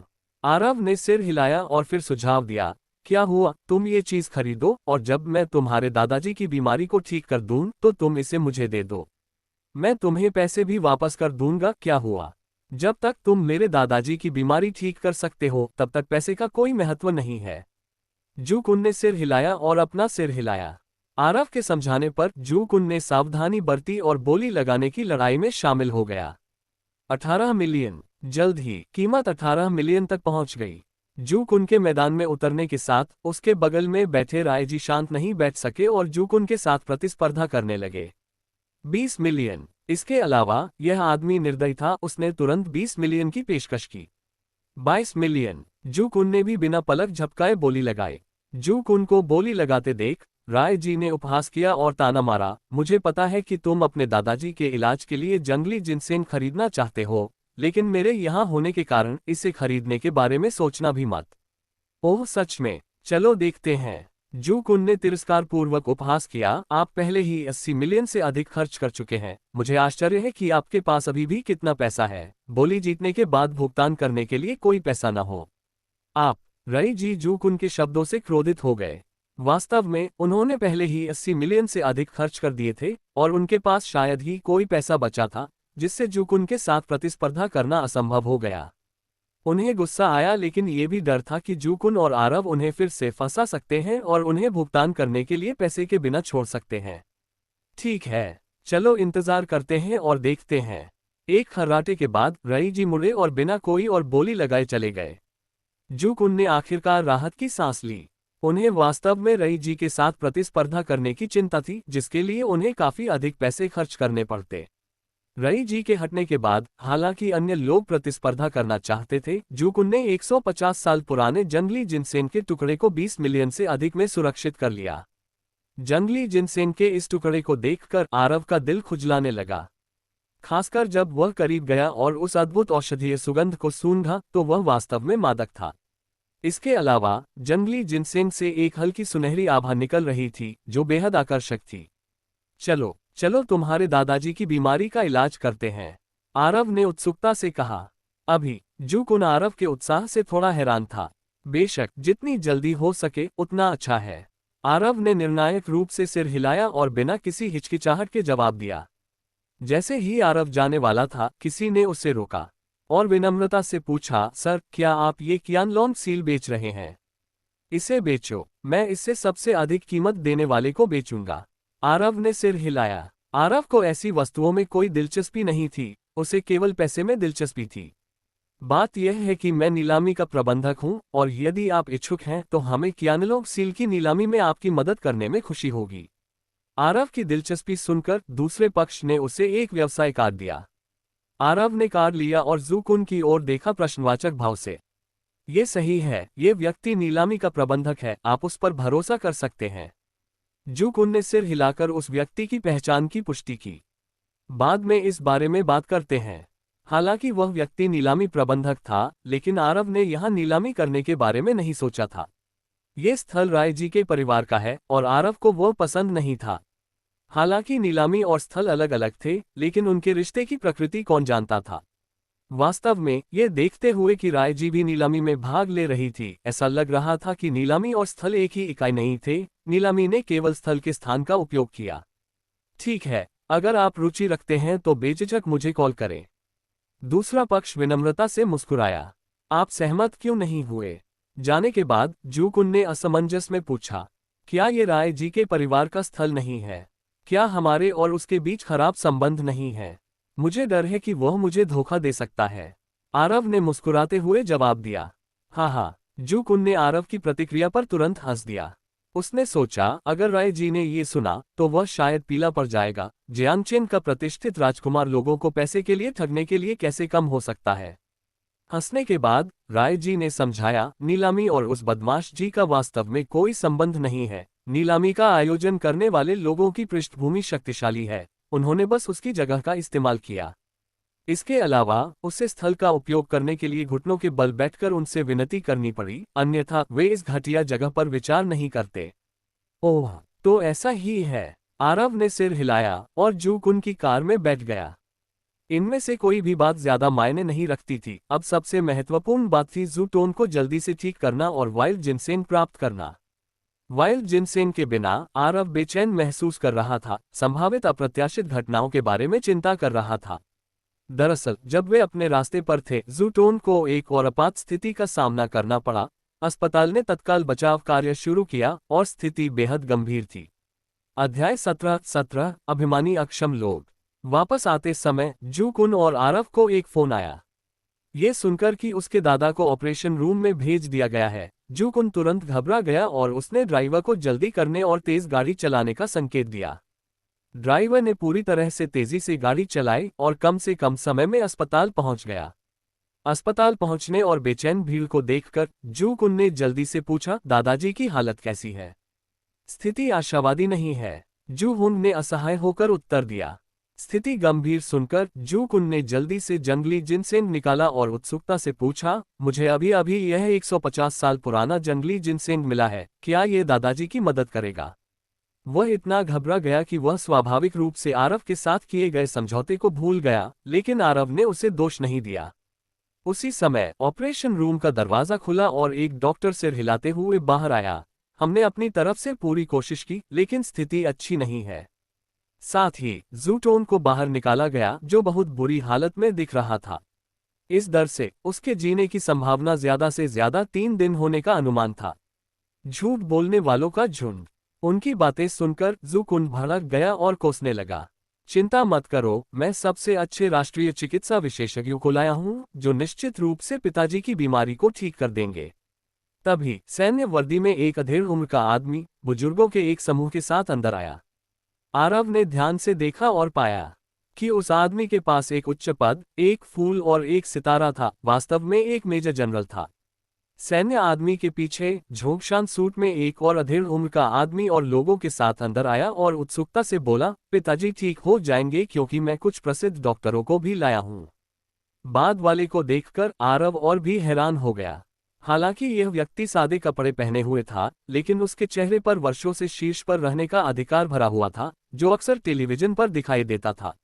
आरव को विश्वास नहीं हो रहा था कि वह वास्तव में जियांगचू प्रांत के शीर्ष व्यक्ति से मिल सकता है, जो पूरे जियांगचू पर हावी है। ऐसा लगता है कि बाहर की अफवाहें सच हैं। जूहोन के 2 भाई पिछले वाले से अधिक प्रभावशाली हैं। जबकि आरव अचंभित था, जूटोन को पहले ही वार्ड में ले जाया जा चुका था और राष्ट्रीय चिकित्सा विशेषज्ञ और प्रसिद्ध डॉक्टर जूटोन की जांच करने के लिए दौड़ पड़े। जांच करने से पहले ये डॉक्टर और राष्ट्रीय विशेषज्ञ बेहद आश्वस्त थे। उन्हें लगा कि वे कोई चमत्कार कर सकते हैं, लेकिन जांच करने के बाद वे सभी गंभीर दिखे। उनकी भौहें गहरी सिकुड़ी हुई थीं। उनके हाव भाव देखकर जूटोन के तीनों बेटों ने एकमत होकर पूछा, हमारे पिताजी कैसे हैं? लेकिन वे सभी एक दूसरे को देखते रहे, बोलने और जवाब देने को तैयार नहीं थे। किसी को भी बोलते न देखकर झोंकशान सूट पहने जूटेन ने दहाड़ते हुए कहा, बोलो। मैंने तुम्हें यहाँ चुप रहने के लिए नहीं बुलाया है। जियांगचू में शीर्ष व्यक्ति के रूप में जूटेन की दहाड़ में इतना शक्तिशाली दबाव था कि वे कांप उठे। अनिच्छा से एक बुजुर्ग ने आखिरकार दूसरों की ओर से उत्तर दिया, बुजुर्ग जू की हालत बहुत खराब है, शायद 3 दिन से ज्यादा नहीं टिकेगी। उसके उत्तर के बाद कमरे में तुरंत सन्नाटा छा गया। हर कोई जानता था कि यह तूफान से पहले की शांति थी। निश्चित रूप से थोड़ी देर की खामोशी के बाद जूटेन भड़कने ही वाला था। इस समय जूकुन ने जल्दी से जंगली जिनसेंग को उठाया और पूछा, मेरे पास 150 साल पुराना जंगली जिनसेंग है, क्या यह मेरे दादाजी की मदद करता है? उन्होंने उस पर नजर डाली और असहाय भाव से अपना सिर हिलाया। 150 साल पुराना जंगली जिनसेंग अत्यंत दुर्लभ है, लेकिन यह एल्डर जू की स्थिति में ज्यादा मददगार नहीं होगा। शायद मैं इससे आजमा सकता हूँ। जैसे ही जू भाई भड़कने वाले थे, आरव डरते डरते आगे बढ़ा। इतना छोटा, वह किस बीमारी का इलाज कर सकता है? क्या ये बकवास नहीं है? आरव के शब्दों पर शुरू में सभी को उम्मीद की किरण दिखी, लेकिन उसकी उम्र को देखते हुए उन्हें संदेह हुआ कि वह परेशानी खड़ी कर रहा है। उसी समय जूटेन ने आरव को संदेह से देखा और पूछा, ये कौन है? जूटेन के शब्दों को सुनकर जूहोन ने जल्दी से परिचय कराया, बड़े भाई, यह आरव है जिसने पहले बीमार पड़ने पर बूढ़े व्यक्ति को आपातकालीन स्थिति में बचाया था। जूहोन के शब्दों से जूटेन की आंखें चमक उठी और उसने जल्दी से पूछा, क्या आपको यकीन है कि आप मेरे पिताजी को ठीक कर सकते हैं? 80% निश्चित। आरव ने सिर हिलाया। अपनी सैन्य वर्दी में जू झान ने आरव को आत्मविश्वास से भरा हुआ देखकर जल्दी से बीच में बोल दिया, अगर तुम मेरे पिता को ठीक कर सकते हो तो तुम्हारी जो भी मांगे हैं हम उन्हें पूरा करेंगे। वास्तव में उन तीनों की नज़र में जूटोन का जीवन किसी भी चीज से ज्यादा महत्वपूर्ण था। मैं पहले ही जूकुन से सहमत हो चुका था। मैं उसके दादा को बचाता हूं और उसके हाथ में जो जंगली जिनसेंग है वह मेरा है। आरव मुस्कुराया, अपनी स्थिति का खुलासा करते हुए। क्या यह इतना आसान है? आरव के शब्दों से जूटेन, जू झान और जूहोन सभी दंग रह गए। उन्होंने कभी नहीं सोचा होगा कि आरव ऐसे दर्जे के लोगों का सामना करते हुए अधिक लालच से मांग नहीं करेगा, जो अविश्वसनीय रूप से आश्चर्यजनक था। एक बदमाश वह बीमारियों का इलाज कैसे कर सकता है? उसके बहकावे में मत आना। वास्तव में मैं दशकों से चिकित्सा का अभ्यास कर रहा हूं और मैंने कभी भी इतना युवा दिव्य डॉक्टर नहीं देखा। वह एक ढोंगी की तरह लगता है। क्या आपको यकीन है कि वह चिकित्सा जानता है? मैं संदेह है कि एल्डर जू की गंभीर स्थिति उनके द्वारा पहले किए गए लापरवाह उपचार के कारण हुई थी। जैसे ही जू परिवार आरव को इलाज करने देने के लिए तैयार हुआ, कथित दिव्य डॉक्टरों और पवित्र हाथों का एक समूह बाहर आया, जो जोर से उपहास कर रहा था। उनके विचार में भले ही स्वर्ग का राजा आए, वह एल्दज्जू की स्थिति के साथ कोई चमत्कार नहीं कर सकता। लेकिन इस युवक ने इतनी अहंकारपूर्ण तरीके से शेखी बघारने की हिम्मत की जिससे वे बेहद क्रोधित हो गए। दशकों से अभ्यास कर रहे हो, लेकिन इस स्तर पर क्या तुमने कुत्तों को खिलाकर चिकित्सा सीखी है? आरव ऐसे लोगों में से नहीं था जो हल्के में लिया जा सके। उनके उपहास का सामना करते हुए उसने शांत भाव से जवाब दिया, आप में से प्रत्येक एक दिव्य चिकित्सक होने का दावा करता है, लेकिन जब महत्वपूर्ण क्षण आता है तो न केवल मदद करने में असमर्थ होते हैं, बल्कि इसका सामना करने का साहस भी नहीं रखते हैं। आप किस तरह के दिव्य चिकित्सक हैं? मैं समझता हूँ आप ही ढोंगी हैं। यदि दुनिया के डॉक्टर आपके जैसे अक्षम होते तो हमारा गौरवशाली चीन समाप्त हो गया। आरव के शब्द और भी क्रोधित होते गए और भी अधिक उग्र होते गए। लियू परिवार का सामना करते समय आरव को सहना पड़ा, लेकिन इन जैसे अजनबियों के साथ क्यों सहना? एक पल में आरव के भीतर वर्षों से जमा हुआ गुस्सा पूरी तरह से फूट पड़ा। एक बच्चे, तुम्हें यहाँ बोलने का क्या अधिकार है? जब मैं चिकित्सा का अभ्यास कर रहा था तब भी तुम अपनी माँ की गोद में रेंग रहे थे। मैं मानता हूँ कि मैं कोई प्रतिभाशाली नहीं हूँ, लेकिन देश में मुझसे आगे निकलने वाले बहुत कम लोग हैं। तुम क्या समझती हो, मेरी मौजूदगी में शेखी बघारने की हिम्मत? आरव के भड़कने के बाद दिव्य चिकित्सक और पवित्र हाथ भड़क उठे, उनके शब्द और भी कठोर होते गए। हर कोई वास्तव में खुद को महत्वपूर्ण मानता था, सोचता था कि आरव एक लचीली मिट्टी है जिसे धमकाया जा सकता है। हाँ, उनके गुस्से भरे अपमान का सामना करते हुए आरव ने तिरस्कारपूर्वक उपहास किया, मैं क्या करने में सक्षम हूँ तुम अयोग्य लोग कैसे समझ सकते हो? बहुत अच्छा, मुझे असफलताओं के इस समूह को दिखाने दो कि असली चिकित्सा कौशल, सच्ची क्षमता क्या है। घृणा भरी टिप्पणियों की एक श्रृंखला के साथ आरव ने तैयार चांदी की सुइयां निकाली, जूटोन की ओर बढ़े। इतने सालों के बाद भूत द्वार दिव्य सुई आखिरकार प्रकट होने वाली थी।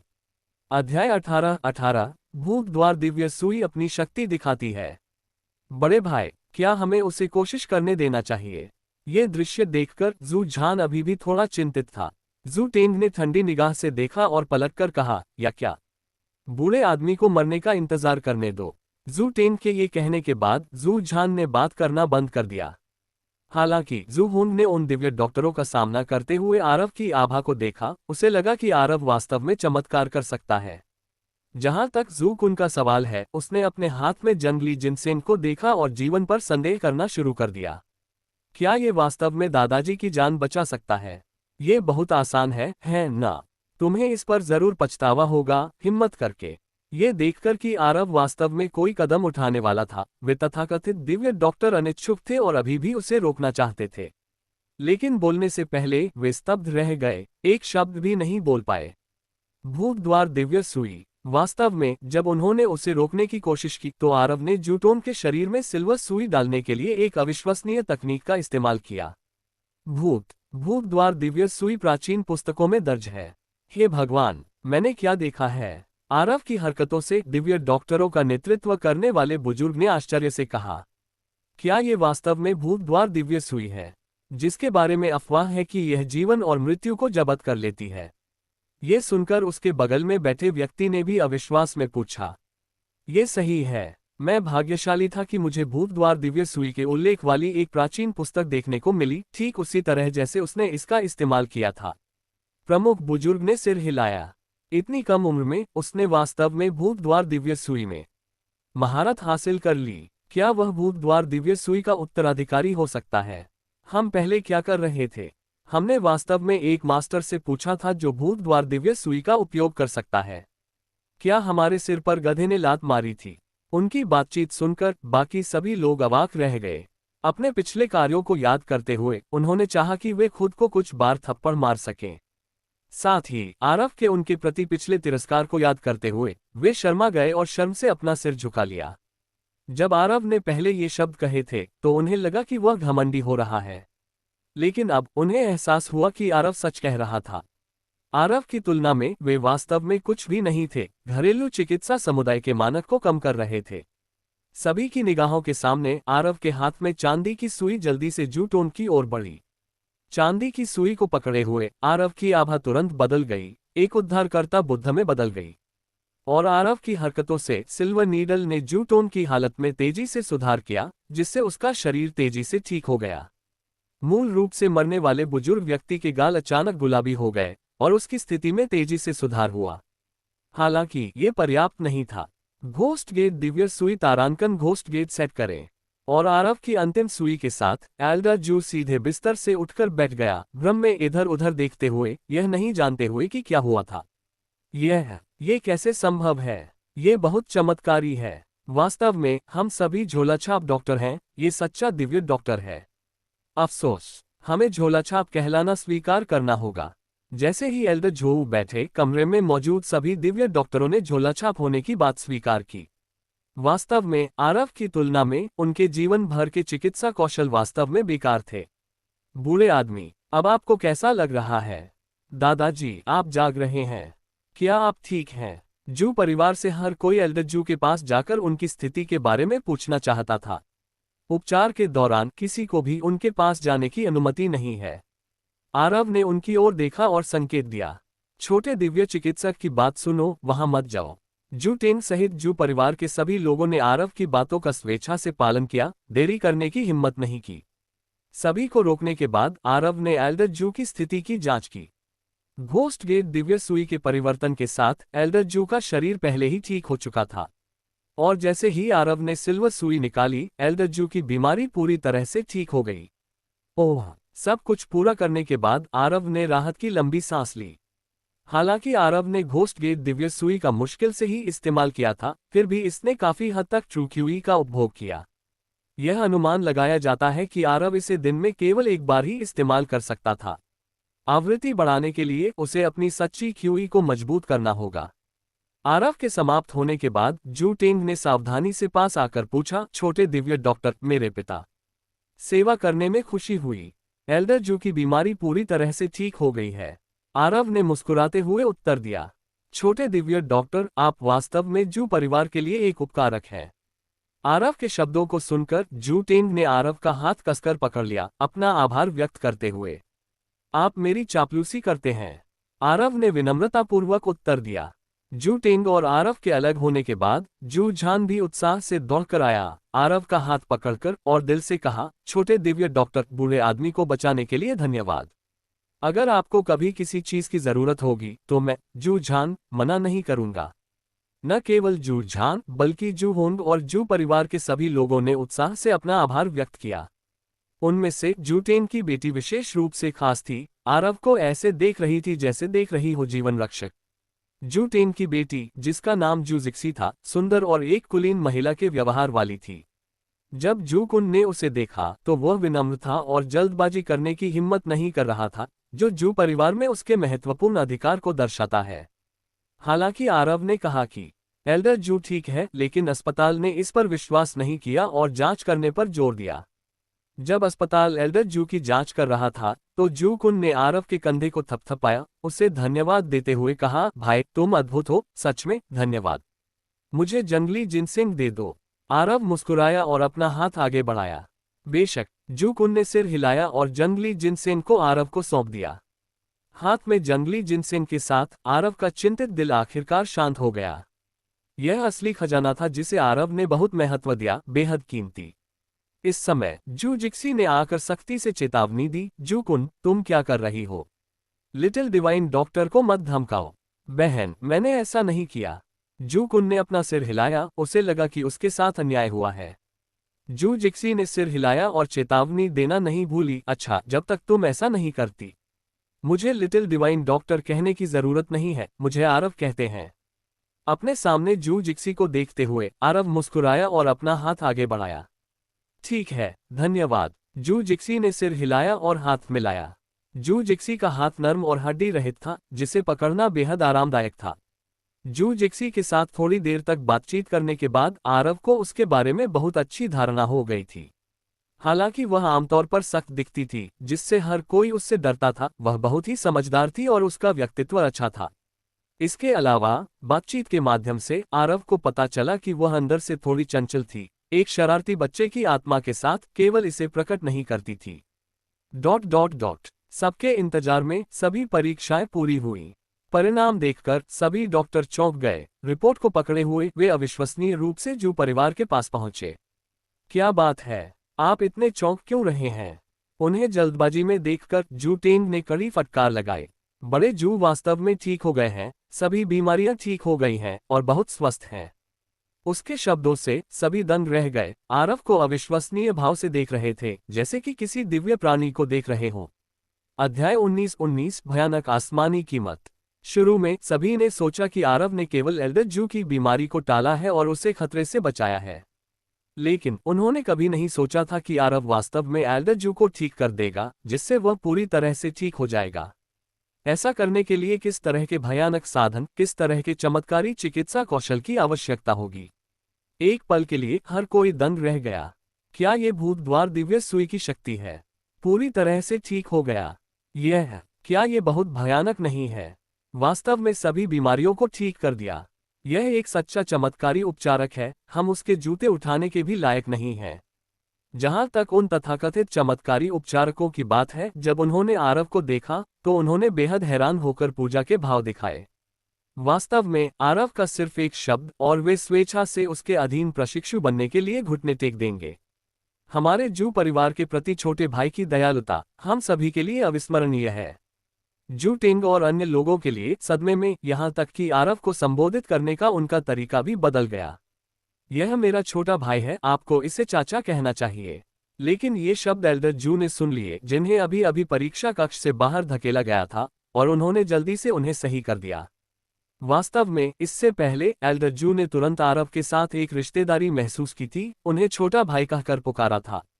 अब आरव ने एल्डर जू की बीमारी को ठीक कर दिया था, जिससे एल्डर जू ने इस बंधन को और मजबूत किया। वो वास्तव में आरव के साथ भाइयों की तरह घनिष्ठ होना चाहता था। एल्डर जू के शब्दों पर जू टेंग और अन्य लोग अचंभित थे। आरव जैसे युवा को चाचा कहना कुछ ऐसा था जो वे वास्तव में नहीं कर सकते थे। क्या होगा अगर दूसरों को पता चल गया? क्या वे अपना चेहरा नहीं खो देंगे? लानत है। जू कुन ने ये दृश्य देखा और चिल्लाया, आरव को अंगूठा दिखाया, चुपके से आरव की अविश्वसनीय शक्ति की प्रशंसा की। छोटे भाई, यहाँ आओ और इस बूढ़े आदमी से बात करो। क्या तुम करोगे? सभी के अचंभित भावों को देखने के बाद जू टोंग ने आरव की ओर गर्मजोशी से हाथ हिलाया।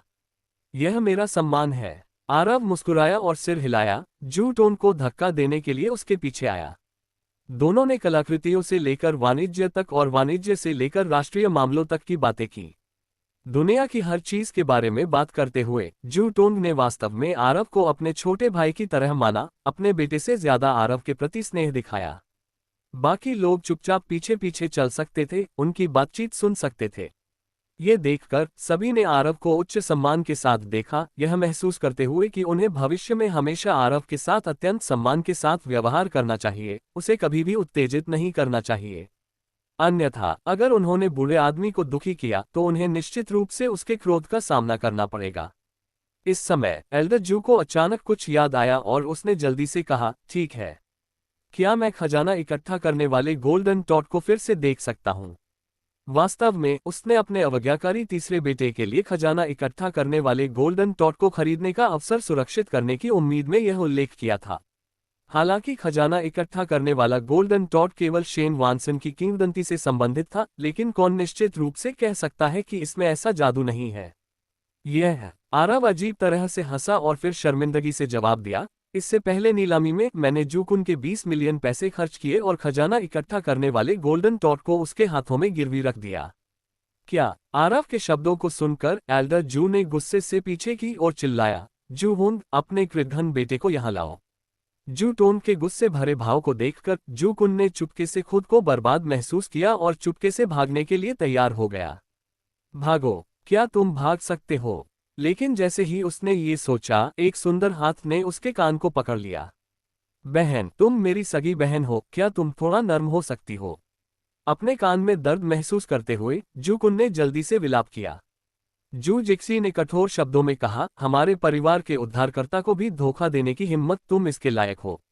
मैं निर्दोष हूँ। जू कुन ने विलाप किया, उसे लगा कि अगर वह पीली नदी में कूद भी गया तो भी वह अपना नाम साफ नहीं कर पाएगा। जल्द ही जू कुन को एल्डर जू के सामने लाया गया। तुम बदमाश हो, घुटने टेको, एल्डर जू ने गुस्से में कहा। सौभाग्य से आरव ने उसका साथ दिया, नहीं तो यह उसके घाव को खींच लेता। ये सब उन अक्षम डॉक्टरों के कारण था जिन्होंने दावा किया कि वे एल्डर जू को बचा रहे थे, लेकिन इसके बजाय उन्होंने लगभग उनकी जान ले ली। अपने दादा को इतना क्रोधित देखकर जू कुन आज्ञाकारी रूप से घुटनों के बल बैठ गया। उसके बगल में जू हुन ने जू कुन के कान खींचते हुए डांटा, तुम छोटे बदमाश हो, मेरे पैसे का इस्तेमाल कर रहे हो और हमारी चीजें गिरवी रखने की हिम्मत कर रहे हो। तुम में वाकई हिम्मत है, उसे लौटा दो। उसने जू टोन के गुस्से को कम करने के लिए ऐसा किया। यह उसकी गलती नहीं है, यह मेरा फैसला था और मुझे नीलामी में कुछ बेहतर भी मिला। जू कुन को ऐसी दुर्दशा में देखकर आरव ने समझाया। इस बीच आरव ने तियानहुआन सील निकाली जो उसने हासिल की थी। क्या ये तियानहुआन सील है? ये किसकी सील है? आरव के हाथ में तियानहुआन सील देखकर एल्डर जू ने आश्चर्य से पूछा। कियानलोंग सील, जिस पर बुद्धिमान कियानलोंग का खजाना लिखा हुआ है। आरव ने सच्चाई से जवाब दिया। क्या मैं इसे देख सकता हूँ? ये सुनकर कि यह कियानलोंग सील है, जू टोंग और भी उत्साहित हो गया। बेशक, बिना कुछ सोचे समझे आरव ने इसे एल्डर जू को सौंप दिया। मुहर लेते हुए एल्डर जू ने मूल्यांकन किया, इसकी पहचान की पुष्टि करते हुए, वास्तव में कियानलोंग सील, ये वस्तु अत्यंत मूल्यवान है। साथ ही जू कुन ने खजाना संग्रह करने वाले स्वर्ण टोड को पुनः प्राप्त किया और दोनों खजाने को आरव को वापस सौंप दिया। ये दोनों दुर्लभ खजाने हैं जो जू हुन की रुचि को आकर्षित करते हैं। जू हुन को दिलचस्पी लेते हुए देखकर एल्डर जू ने मुस्कुराते हुए पूछा, बूढ़े तीसरे कोई विचार? हाँ, जू हुन ने सिर हिलाया। क्या ये वास्तव में शेन वानसन का खजाना संग्रह करने वाला स्वर्ण टोड है? एल्डर जू ने दृढ़ता से सिर हिलाया। वास्तव में किंवदंती है कि शेन वानसन केवल इसलिए अमीर बन गया क्योंकि उसके पास ये था। तो छोटे भाई, क्या तुम इसे बेचने को तैयार हो? जू हुन ने घबराते हुए पूछा। उसे छोटे चाचा कहो। लेकिन इससे पहले कि वह बात पूरी कर पाता, एल्डर जू ने बीच में ही टोक दिया। ली छोटे चाचा। हालांकि झिझकते हुए जू हुन फिर भी पुकारने में कामयाब रहा। इससे आरव को कुछ हद तक खुशी महसूस हुई। जू हुन कौन था? जियांग चेंग में वह एक भयानक अस्तित्व था जिसे जियांग चेंग के भूमिगत राजा के रूप में जाना जाता था। फिर भी इतने दुर्जय व्यक्ति को भी आरव को अंकल कहना पड़ा। यह ऐसा व्यवहार नहीं था जिसे हर कोई प्राप्त कर सकता था। वास्तव में इसकी कोई आवश्यकता नहीं है, बस मुझे जियो फैन कहो। हालांकि अंदर से आत्मसंतुष्ट महसूस करते हुए आरव ने विनम्रतापूर्वक सुझाव दिया। वास्तव में ऐसे उत्कृष्ट व्यक्तियों से उन्हें अंकल कहने के लिए कहना उनके लिए वास्तव में कठिन था। यह उचित नहीं है। हालांकि जू हुन ऐसा करना चाहता था, लेकिन एल्डर जू को पास में देखकर उसने जल्दी से अपना सिर हिला दिया। ये कैसा रहेगा? चूंकि आप रुचि रखते हैं तो बस एक प्रस्ताव दें। आरव मुस्कुराया और आमंत्रित किया। आरव मूल रूप से इसे बेचने का इरादा रखता था और इसे जू हुन को बेचने से उनके रिश्ते गहरे हो सकते थे। ये दो वस्तुएं, इन दो बेजोड़ खजानों का सामना करते हुए जू हुन दुविधा में पड़ गया। दोनों ही वस्तुएं अत्यंत मूल्यवान थीं, जिनकी न्यूनतम और अधिकतम सीमाएं दोनों ही थीं, और यदि आरव कोई कीमत सुझाता तो ठीक रहता, लेकिन उससे कोई कीमत मांगना वास्तव में कठिन था। महत्वपूर्ण क्षण में एल्डर जू ने अत्यधिक ऊंची कीमत बताते हुए आरव को चौंका दिया। अध्याय 20-20 मनुष्य वास्तव में कुत्तों से कमतर हैं। जब किसी को नहीं पता था कि क्या करना है, तो एल्डर जू ने कहा, इसके बारे में क्या ख्याल है? मूल्य के मामले में ये दोनों वस्तुएं अमूल्य हैं। हालांकि सांस्कृतिक अवशेषों का भी एक मूल्य बिंदु होता है और हम उसी के साथ चलेंगे।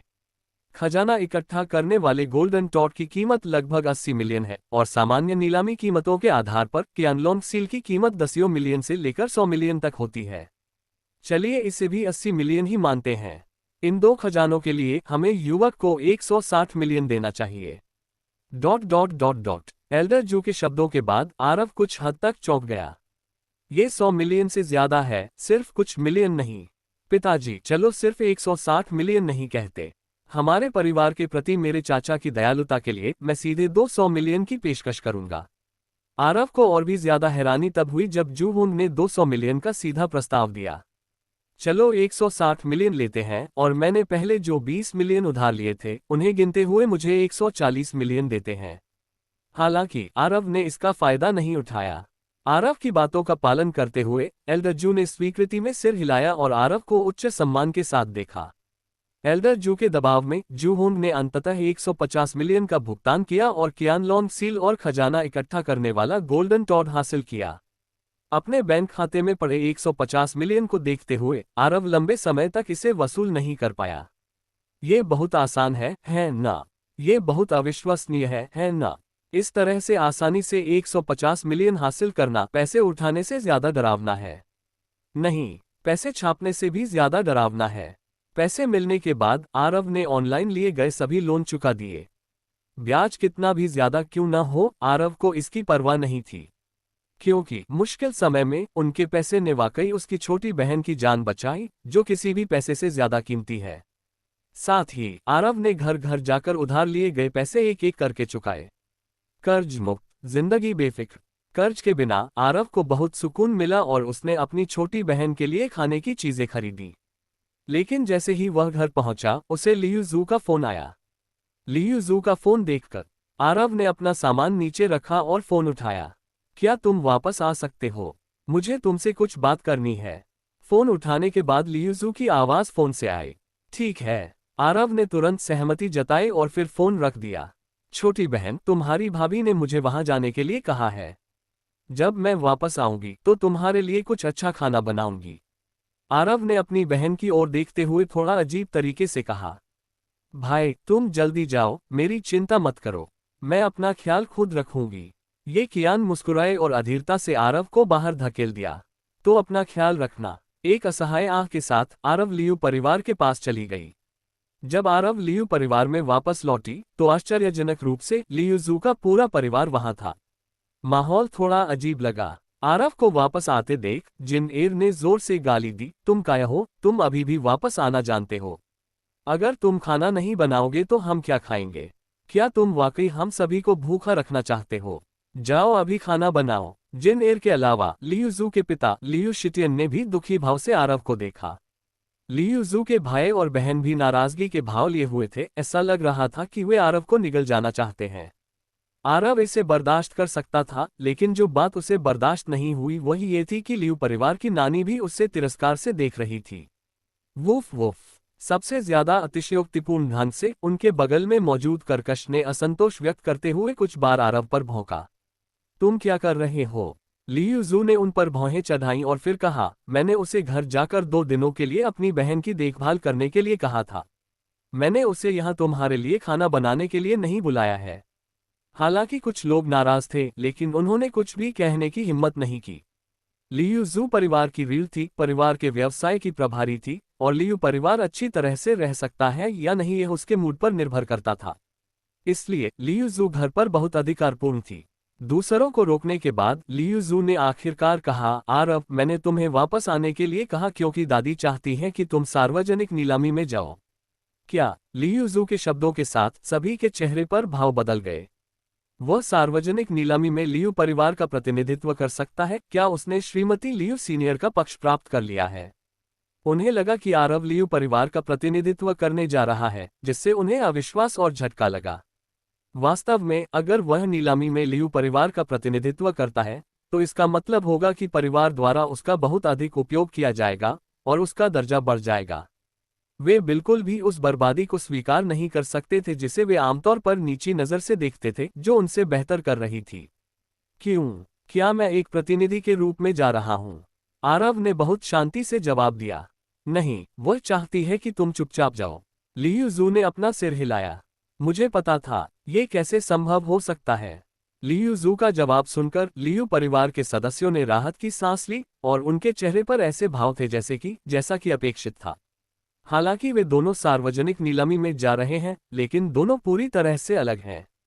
एक के पास हैसियत और उपलब्धि है, दूसरे की बात करें तो उन्हें सिर्फ मजदूर के तौर पर इस्तेमाल किया जा रहा है और उन्हें कोई लाभ नहीं मिलेगा। मैं नहीं जाऊंगा। सुनकर लियू जू के जवाब पर आरव ने सीधे मना कर दिया। वास्तव में चाहे किसी भी तरह का हो, आरव सहमत नहीं होगा। समारोह में श्रीमती लियू सीनियर ने खुलेआम धोखा दिया और उसे सार्वजनिक रूप से उससे माफी मांगनी चाहिए, लेकिन यह असंभव था। आरव की प्रतिक्रिया सुनकर लियू जू ने अनुरोध करने की कोशिश की, क्या आप? लेकिन इससे पहले कि वह बात खत्म करती, आरव ने उसे अस्वीकार कर दिया। नहीं, ये बातचीत योग्य नहीं है। मैं खाना बनाने जाऊंगा। फिर लियू जू की प्रतिक्रिया की परवाह किए बिना आरव मुड़ा और रसोई में प्रवेश किया। आरव की बातें सुनकर लियू जू के भाई लियू जी ने मेज पटक दी और खड़े होकर चिल्लाया, तुम कमीने! तुम्हारा रवैया क्या है? अभी मेरी बहन से माफी मांगो। तुम अपनी स्थिति को नहीं समझते। तुम तो लियू परिवार द्वारा पाले गए एक कुत्ते हो। क्या तुम्हें मना करने का अधिकार है? तुम्हें घुटने टेकने चाहिए। जिन एर के शब्द और भी बुरे थे। अहंकार, तुम्हें जाने के लिए किसने कहा? लियू शिनियन भी गुस्से में था। उनकी बातें सुनकर आरव ने कुछ नहीं कहा, बस अपना सिर हिलाया और उन्हें अनदेखा कर दिया। मैंने कहा, तुम बहरे हो या गूंगे? यहाँ वापस आओ और घुटने टेको। ये देखकर कि आरव उन्हें अनदेखा कर रहा था, जिन एर और भी क्रोधित हो गया। Woof woof! जिन एर के शब्दों के साथ कर्कश भौंकने लगा, आक्रामक रूप से आरव पर झपटने की कोशिश कर रहा था। अच्छा, अच्छी तरह से काटो, इस कमीने को काटो। ये दृश्य देखकर जिन एर ने उत्साह से ताली बजाए और खुशी मनाई। एर माओ, मेरे लिए उसे वापस काटो। अगर उसे काटकर मार दिया जाता है तो यह उसकी अपनी गलती है। कुत्ते को लगता था कि वह इंसानी भाषा समझता है। जिन एर की बातें सुनकर वह और भी ज्यादा उग्र हो गया, अपने दांत दिखाने लगा। लियू परिवार में आरव की यही हैसियत थी। एक कुत्ता आरव को अपनी मर्जी से धमका सकता था और उसका जीवन कुत्ते से भी कम मूल्यवान था, वास्तव में दयनीय और हास्यास्पद। इसके अलावा आरव ने बहुत लंबे समय तक ऐसी जिंदगी को सहन किया था। ये कब खत्म होगा? इस समय आरव अब और सहन नहीं करना चाहता था।